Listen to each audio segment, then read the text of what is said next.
무대 위에 스포트라이트가 꺼지자 이지영은 무릎을 꿇고 주저앉았다. 방금 전까지 우아하게 쇼팽을 연주하던 그 손이 이제는 떨리고 있었다. 관객들의 박수갈채가 멀어져가는 가운데 그녀의 머릿속에는 한 가지 생각만이 맴돌았다. 나는 누구인가? 42년을 살아오면서 단 한 번도 스스로에게 물어본 적 없는 질문이었다. 아니, 물어볼 수도 없었다. 엄마가 그려놓은 완벽한 인생 설계도 안에서 그녀는 단지 주어진 역할을 연기해왔을 뿐이었으니까. 어린 시절부터 이지영의 하루는 피아노 건반 위에서 시작되고 끝났다. 5살 때부터 시작된 레슨, 콩쿠르, 그리고 끝없는 연습. 엄마 최순자는 딸을 통해 자신이 이루지 못한 꿈을 실현하려 했다. 지영아, 우리 딸은 특별해. 남들과는 달라야 한다고. 엄마의 이 말은 이지영에게 자부심이자 동시에 족쇄였다. 친구들이 뛰어노는 놀이터를 지나칠 때마다 그녀는 레슨실로 향해야 했다. 학교에서 돌아오면 바로 피아노 앞에 앉아 하루 8시간씩 연습했다. 손가락 끝이 아프고 어깨가 결려도 멈출 수 없었다.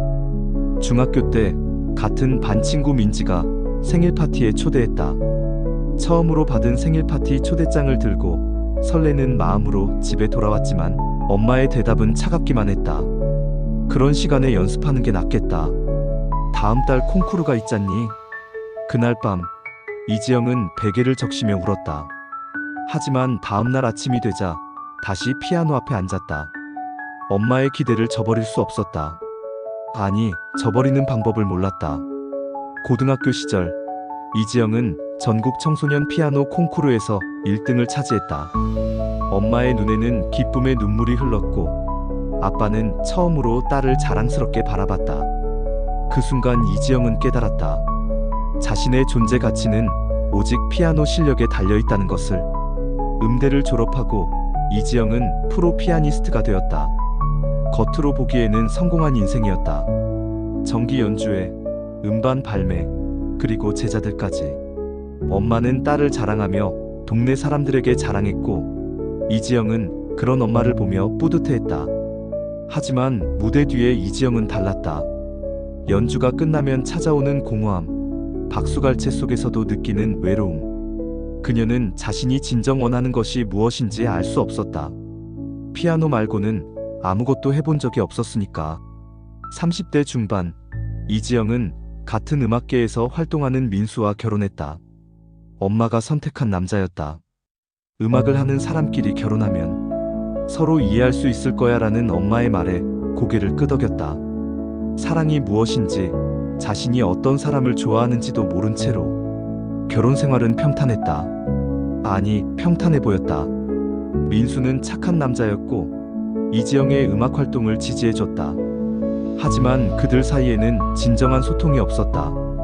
이지영은 자신의 진짜 마음을 표현하는 법을 몰랐고 민수는 그런 아내를 이해하려 하지 않았다. 아이가 생기지 않자 엄마는 또 다른 기대를 품었다. 지영아, 이제 후황양성에 더 힘써야겠다.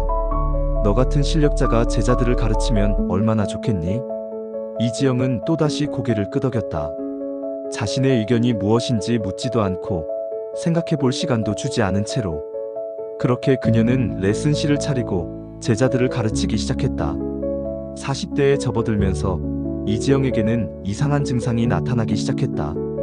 연주 중에 갑자기 손이 떨리거나 익숙한 곡을 연주하다가 갑자기 기억이 나지 않는 것이었다. 의사는 스트레스성 증상이라고 했지만 이지영은 그 원인을 알 수 없었다. 어느 날 제자 중 한 명인 수민이가 레슨을 받다가 갑자기 울음을 터뜨렸다. 선생님, 저는 피아노가 싫어요. 하지만 엄마가 계속하라고 해요. 어떻게 해야 할까요? 그 순간 이지영은 마치 거울을 보는 것 같았다. 30년 전 자신의 모습이 수민이 안에서 보였다. 하지만 그녀는 아무 말도 할 수 없었다. 어떤 조언을 해줘야 할지, 아니 해줄 자격이 있는지조차 확신할 수 없었다. 그날 밤, 이지영은 오랜만에 피아노 앞에 앉았다. 하지만 연주를 위해서가 아니라 자신과 마주하기 위해서였다. 건반을 바라보며 그녀는 스스로에게 물었다. 나는 정말 피아노를 좋아하는 걸까? 대답은 침묵이었다.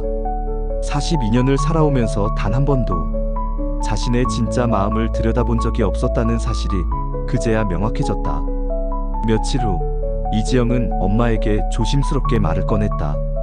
엄마, 저 잠시 쉬고 싶어요. 너무 지쳤어요. 엄마의 반응은 예상했던 그대로였다. 무슨 소리야? 지금 얼마나 잘 나가는데? 쉬면 다 끝나는 거야. 그동안 쌓아온 게 얼마나 많은데. 그 순간 이지영은 깨달았다. 엄마에게 자신은 딸이 아니라 꿈을 대신 이뤄주는 도구였다는 것을. 그리고 자신 역시 그 역할에 안주하며 진짜 자신을 찾으려는 노력을 하지 않았다는 것을. 마침내 이지영은 결단을 내렸다. 모든 연주 일정을 취소하고 레슨도 중단했다. 엄마는 화를 냈고 남편은 이해하지 못했다. 음악계 동료들은 수군거렸다. 하지만 이지영은 처음으로 자신의 선택을 했다. 혼자만의 시간을 가지며 이지영은 자신이 진정 원하는 것들을 하나씩 찾아갔다. 책을 읽고 영화를 보고 산책을 했다. 어린 시절 해보고 싶었지만 할 수 없었던 것들을 하나씩 경험해봤다. 그 과정에서 이지영은 자신이 사람들과 소통하는 것을 좋아한다는 것을 발견했다. 피아노를 가르치는 것이 아니라 사람들의 이야기를 듣고 공감하는 것을 좋아한다는 것을. 그래서 그녀는 심리 상담사 공부를 시작했다. 엄마는 여전히 이해하지 못했다. 40이 넘어서 뭘 새로 시작한다는 거야? 라며 핀잔을 주었다. 하지만 이지영은 더 이상 흔들리지 않았다. 자신의 인생을 살아가는 법을 배웠기 때문이다. 1년 후 이지영은 심리 상담사 자격증을 취득했다. 그리고 자신과 같은 고민을 하는 사람들을 돕기 시작했다.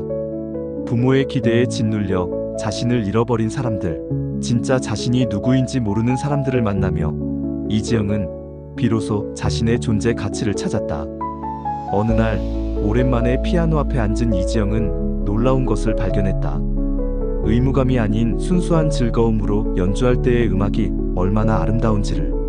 그녀는 이제 가끔씩 자신을 위해서만 피아노를 연주한다.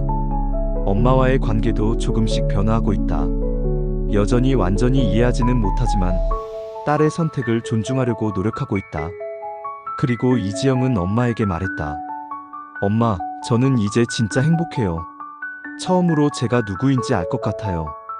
42년 만에 찾은 진짜 자신. 늦었다고 생각할 수도 있지만 이지영에게는 새로운 시작이었다. 남은 인생은 이제 진짜 자신으로 살아갈 것이다. 누구의 기대도 아닌 자신의 마음이 이끄는 대로.